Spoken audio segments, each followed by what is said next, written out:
Hey, boys and girls, it is Wednesday, and I am here in a place that you will recognize. Looks familiar to you? All right, well, I really miss this place. I miss this place, and more importantly, I miss the people who sit at these seats every day, and the people that I got to spend time with this school year. So I definitely miss being here. It's a crazy thing.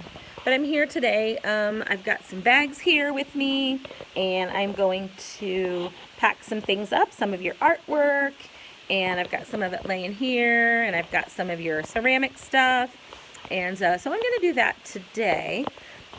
But before I do that, I wanted to record the story that I'm going to read with you, and this story, I told you that I was going to read to you from the Margaret Peterson Haddock's book, Running Out of Time. But instead, I decided, since we only have about 13 more days, that we would never make it through the whole story of Running Out of Time. So I decided I'm going to read to you from a story called Pink and Say. This is another Patricia Polacco book.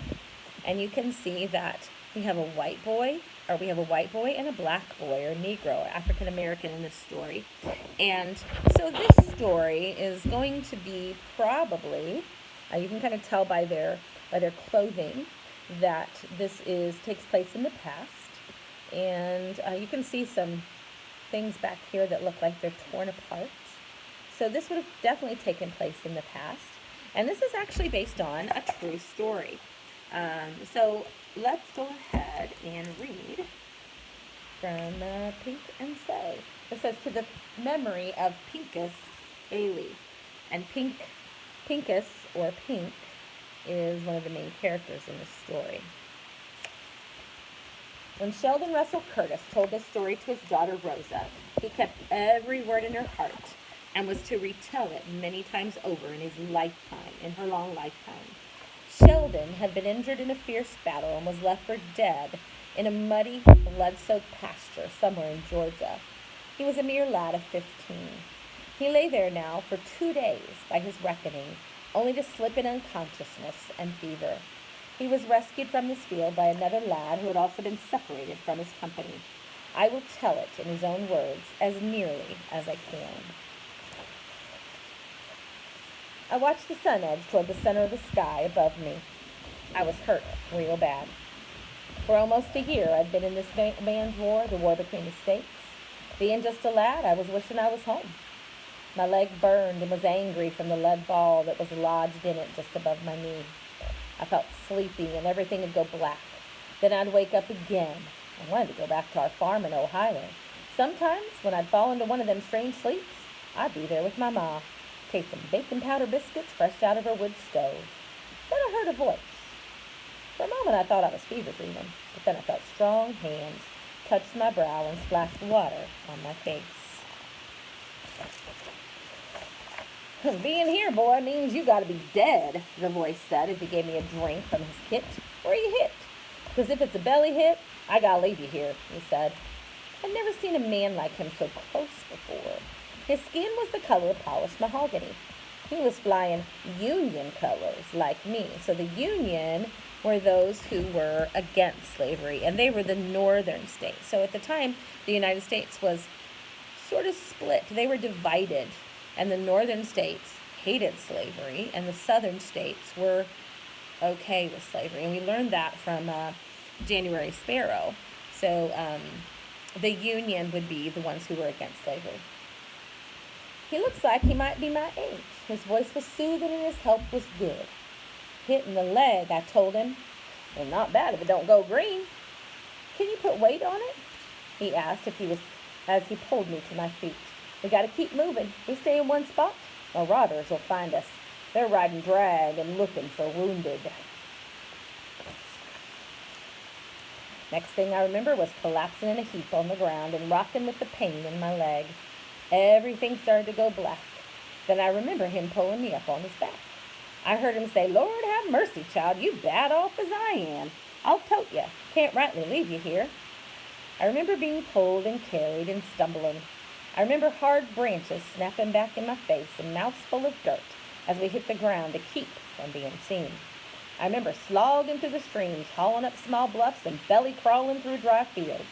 I remember these things in half-sleep-like, but I do remember being carried for a powerful, long way. So this is them hiding when someone was after them. The fever must have took me good, because I could feel a cool, sweet-smelling quilt next to my face.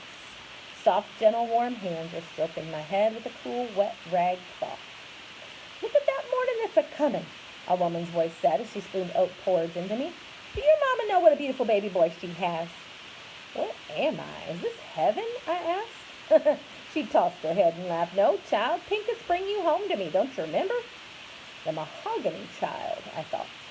"Both you children been on the run for days, and a miracle God Almighty brung you both here. Yes, indeed, child, a miracle." I remember thinking, could this war been so close to this lad's home? I couldn't imagine having a war right in his backyard. I looked over and I saw him looking out the window light. "Guess you don't remember much," he said. "I'm Pincus Ailey, fought with the 48th Colored. Found you after I got lost from my company." "My name is Sheldon Curtis," I said weakly. "This is my mother, sweet Momo Bay," he said as he smiled at me. "Lord, I never thought I'd see my dear boy again," she said as she hugged him. "I've been getting along though, Pincus. Warm things got left in the big house when the family left. Dry goods, too. The rest I've been getting from the woods. There's a freshwater spring. Still have some chickens. Even got an old cow out back that gives." "Then you been here all alone?" Pincus asked his mother. "Where is everybody?" "Well, your daddy runned off to fight a month ago. All the hands and their children runned off out of harm's way, but I stayed.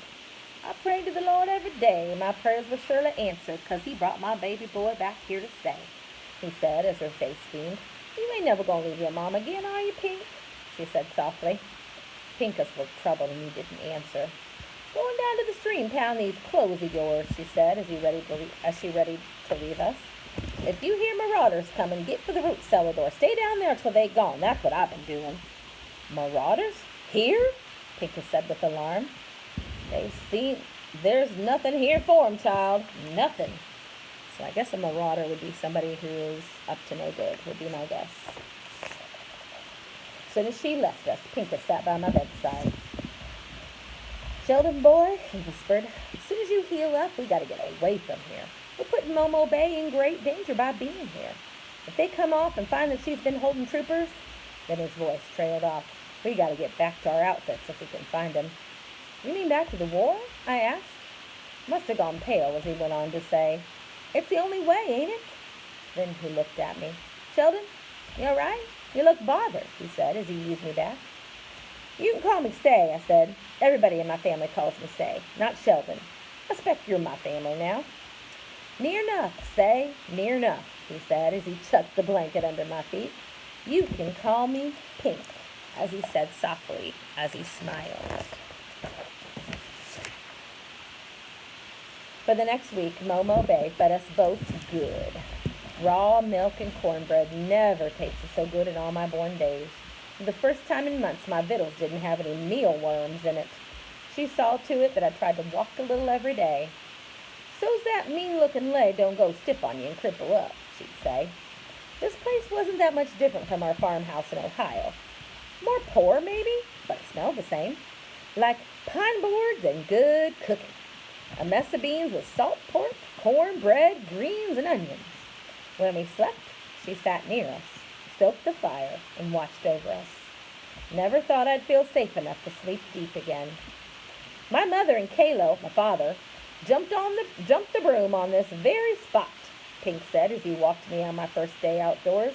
And that there was the master's house, Master Ailey, Pink spoke quietly as he helped me along. "How come you have his last name?" I asked. "Boy, when you owned, you ain't got no name of your own. Even Kalo had to take that name."